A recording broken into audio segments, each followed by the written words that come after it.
I now invite Professor Mark Sutton, our colleague from UKCEH here in Edinburgh. Professor Sutton is the Vice Chair of the Global Partnership on Nutrient Management. He leads the GEF towards an international nitrogen management assessment project and also the UK Global Challenge Research Fund South Asian Nitrogen Hub project. Mark is a champion for integrated nutrient management and works to ensure scientific evidence flows through the GPNM to member states. So over to you, Mark, for your contribution. Yeah, thank you very much, Brian. Can you hear me okay? We can hear you loud and clear, Mark. Thank you. Very good. Well, it's a pleasure to be with you all today. Wonderful to see such a great attendance from so many corners and many new faces. So I look forward to meeting you in person before too long. So I'm a colleague of Brian and Will at UK Centre for Ecology and Hydrology in Edinburgh. I'm also vice chair of this global partnership on nutrient management, which Ning has just introduced for us. So you're going to get a different reflection from me on GP&M and some aspects which Ning hasn't touched upon, but going forward from his introduction. And the first is, I think it's fair to say that GP&M is something of a green room. Green room, not green with algae, but green room in the sense of a place to prepare things, to bring them forward. So as you heard, there is a United Nations Environment Programme working group on nitrogen. There is not a working group on phosphorus. Why is there a working group on nitrogen? That's essentially because two resolutions were made at the United Nations Environment Assembly setting the need for action on nitrogen within the UNEP agenda, and that then now has a, let's say, developing intergovernmental process on nitrogen going forward. We don't yet have that for phosphorus, but we do have the GP&M, which is not an intergovernmental process, but it does involve governments, business, industry, other actors developing the way forward.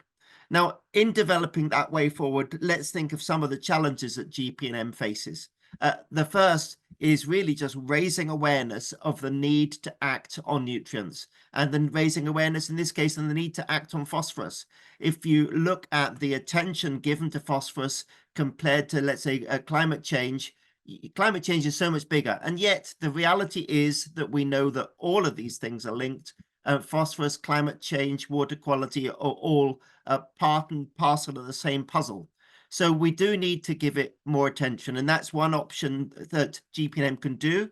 And GP&M is not only, let's say, something that you can call upon, but would be looking to see how you can profile your results through GP&M as a voice to the world. So as you develop results from this project, look and see how can you present this to a global audience through GP&M? How can that help you achieve the objectives of this project? I've mentioned about resolutions just now, and I think it's fair you might ask the question, do you want a phosphorus resolution? Is that something that's useful? I think you probably need a lot more discussion on that going forward. But I think it's fair to say, and I'll not hold back in this, that in the past, it has sometimes seen that phosphorus is a much more sensitive topic to discuss than nitrogen. Nitrogen, the price depends on energy price. So everybody, we don't worry about that. We just set with it. But with phosphorus, the price is mined product. So there's issues about, could confidence affect commodity prices? Does that make people more sensitive? There's also issues about land borders, and that can make things more sensitive. Now, we've seen a call from Inge Anderson in the run-up to UKCEH just now for the countries to pay more attention to phosphorus.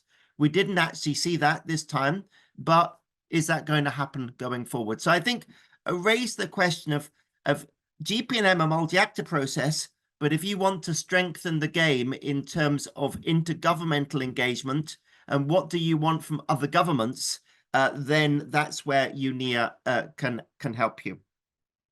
But going forward as well, we've already heard mention of the Kunming-Montreal Global Biodiversity Framework, this Target 7, to halve pollution from excess nutrients by 2030. And clearly that is setting a really ambitious goal for the world. I think it's fair to say, I'm a bit depressed about this. I think it's fair to say we will not achieve those goals. They will be like the past goals, the 80 targets which are not met, and the Millennium Development Goals which were not met. But if we are going to meet them, we need leaders. And I think this is where uPcycle and the work with Chile and other countries can show the way forward of how to do that. Now, in GP&M, we have already had a meeting on phosphorus recently in January. Both Will and Brian spoke at that. That was attached to the Global Partnership and Nutrient Management meeting linked to the working group on nitrogen. And what we're doing in GP&M at the moment is considering reforming a task team on phosphorus. And if so, this would be a great way for getting outputs of this project together. So with that, there's probably many other things I haven't mentioned, but see GP&M as an evolving live place, and we really look forward to your interactions. Wonderful. Thank you, Mark. Thank you for sharing your experiences there.